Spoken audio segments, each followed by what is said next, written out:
सभापती महोदय, प्रश्न क्रमांक 1 देखील प्रदूषण आणि हवेशी संबंधित होता, परंतु तो एका एरिया पुरता होता। या प्रश्नामध्ये संबंध महाराष्ट्रामध्येच जो प्रदूषणाचा विळखा बसलेला आहे त्याबद्दल हे आहे। अर्थात उत्तरामध्ये एक्यूआय इंडेक्स वगैरे हे सगळं नमूद केलेलं आहे आणि जे काय लोकल बॉडीजनी करायचं आहे, महानगरपालिकांनी करायचं आहे ते सगळं दिलेलं आहे। परंतु एकंदरच प्रदूषणावर व्यापक चर्चा करायची झाली तर अनेक गोष्टींचा यामध्ये समाविष्ट नवीन उपाययोजना आपण करणार का, याच्यामध्ये माझे काही प्रश्न आहे। परंतु पहिली एक जी तक्रार आहे प्रश्नवजा की पी डिमेलो रोड जिकडे आपलं CST स्टेशन संपतं 17 नंबर 18 नंबर प्लॅटफॉर्म, तिकडे रेल्वेचं खूप मोठं काम चालू आहे मंत्री महोदय, आणि तिकडे प्रचंड मोठं काम सुरू आहे आणि त्यामुळे तुम्ही दिवसाच्या कोणत्याही वेळा जा तिकडे प्रचंड प्रमाणात धूळ दिसते। तर हे रेल्वेचं काम आहे, सरकारी काम आहे। आपण इतर कामांना सगळ्यांना सांगतो की तुम्ही नेट लावा, तिकडे एअर क्वालिटी इंडेक्सचा इंडिकेटर लावा, परंतु इकडे अशा प्रकारचं काही उपाययोजना मला दिसल्या नाही।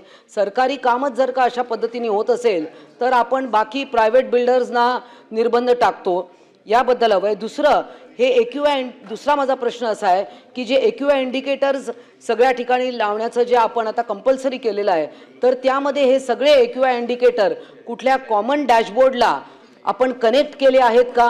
म्हणजे एका ठिकाणी बसून एखाद्या अधिकाऱ्याला मुंबईतल्या वेगवेगळ्या वॉर्ड्समधलं लक्षात येईल की कुठल्या कन्स्ट्रक्शनमधून किती धूळ निर्मिती होते।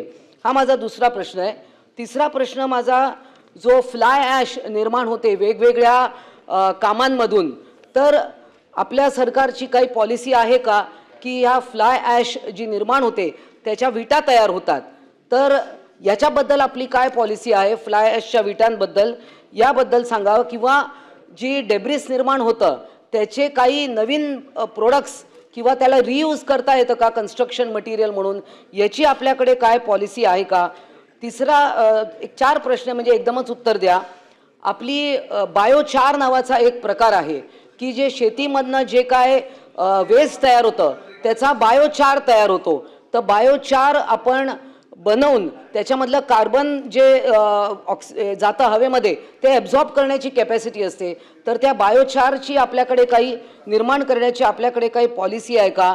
आणि शेवटचा की कचरा वर्गीकरण, आजही अनेक गावांमध्ये कचऱ्याचं वर्गीकरण होत नाही।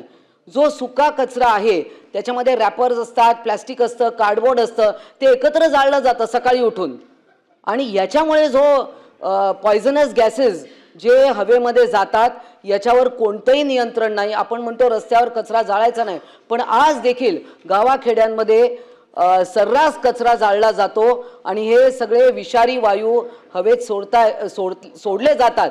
तर यामध्ये नाही, पूर्ण महाराष्ट्राचा प्रश्न आहे हा मुंबईचा नाही, त्यामुळे याच्यावर आपण काही निर्बंध आणणार का? धन्यवाद।